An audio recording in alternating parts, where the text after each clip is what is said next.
£1 billion. £1 billion. That's like a one with 9 zeros after it for a gaming company. Unreal.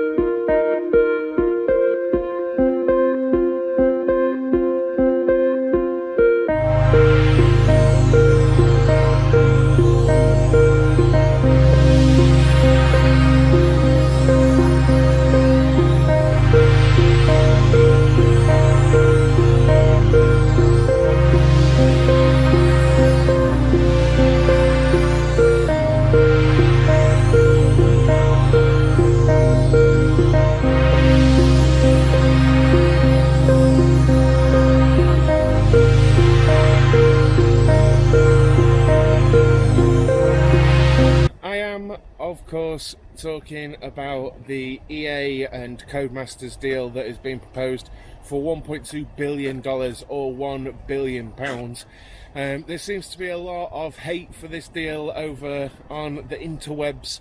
I think by people a little bit younger maybe, or a little bit jaded by EA's recent history sort of thing. Because EA actually have a long history in the racing subgenre of gaming, and they've been around with F1 games as well in the past. And there was a few things that I really wanted to point out, really, and one of those is that the main objection I'm seeing on the internet is microtransactions for EA. So like EA are going to bring microtransactions into Codemasters games as if they're not a thing already. So I thought it was really important to kind of define what a microtransaction is. And it's, according to the interwebs, it's a very small financial transaction conducted online. So microtransactions can cover a lot of things. And here's the thing, you see, whole internet, is that the problem is F1 2020 already has microtransactions. It's just that people for some reason are choosing to be blind to that. So just last night, to check I wasn't going insane, because I appear to be the only one on the internet that's noticing this, I went on to F1 2020, and on the store there you can buy Bitcoin, and that's the in-game currency.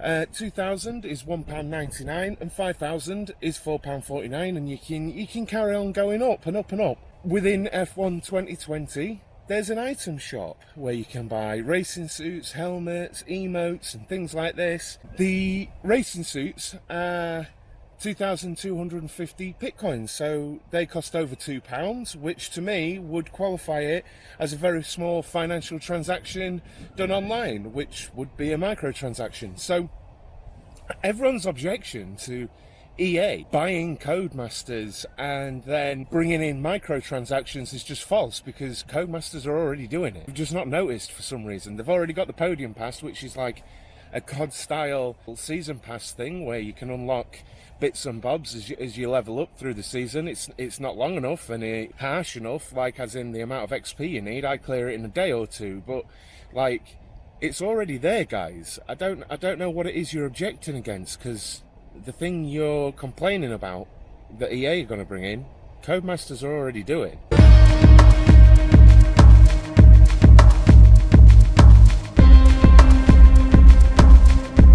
So I just thought I would give a little bit of background on EA and F1 racing games and the ones that they've done in the past, because they have had some F1 games and they held the license as well for a few years, back at the very end of 99 into the 2000s. And the first one was F1 2000, which on PC was developed by Image Space Incorporated, which, in case you're not sure, they also developed R Factor and R Factor 2 before it went on to Studio 397. And they're very, very, very capable at producing a racing sim, and then it was published by EA, and that gained a aggregate score of 79%, and then they developed F1 Championship 2000 as well. This was also ISI, and that got an aggregated score of 80%. And then beyond this, in year 2000, this is a game I really remember, F1 Manager, that EA made as well. I've not got who that was developed by, but I remember playing that game to death. And by today's standards, obviously it's 20 years old, it's dated, but it was amazing at the time to have something beyond Grand Prix Manager, something that looked pretty, and an F1 management game. It was unreal. Imagine if EA released an F1 management game. For me, that'd be brilliant in a few years if they actually did that. And then F1 2001, again, ISI developing, that got 79% aggregate scored. And then F1 2002, ISI again. I couldn't find aggregate score of that, but basically EA have made F1 games in the past and they were bloody good.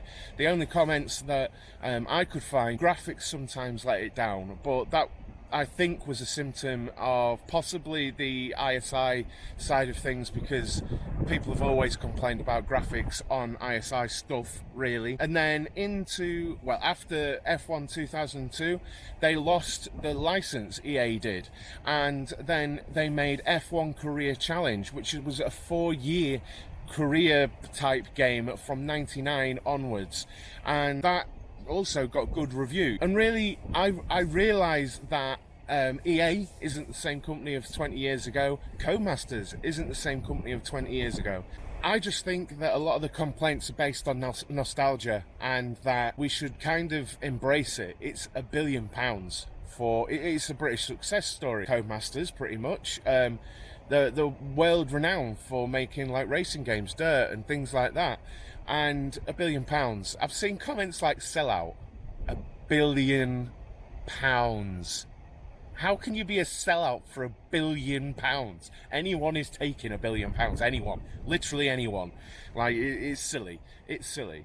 And I think if EA have got anything about them, while they do tend to sort of gobble up developers and things like that, Codemasters have got their IP, they've got the licenses, they're well established, and they do very well on their own.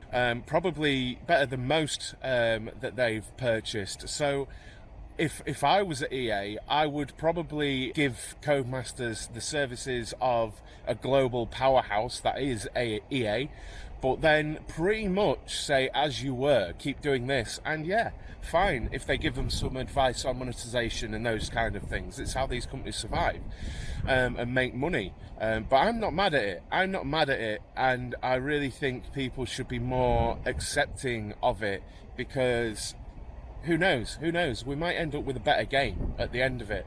It could all turn out bad, but I guess we'll see in a couple of years.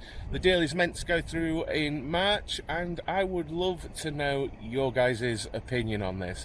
Please leave your comments below, and yeah, don't forget to like, share, and subscribe, and follow, and all that good stuff. Until I see you on stream or in the next video, take care. See you soon.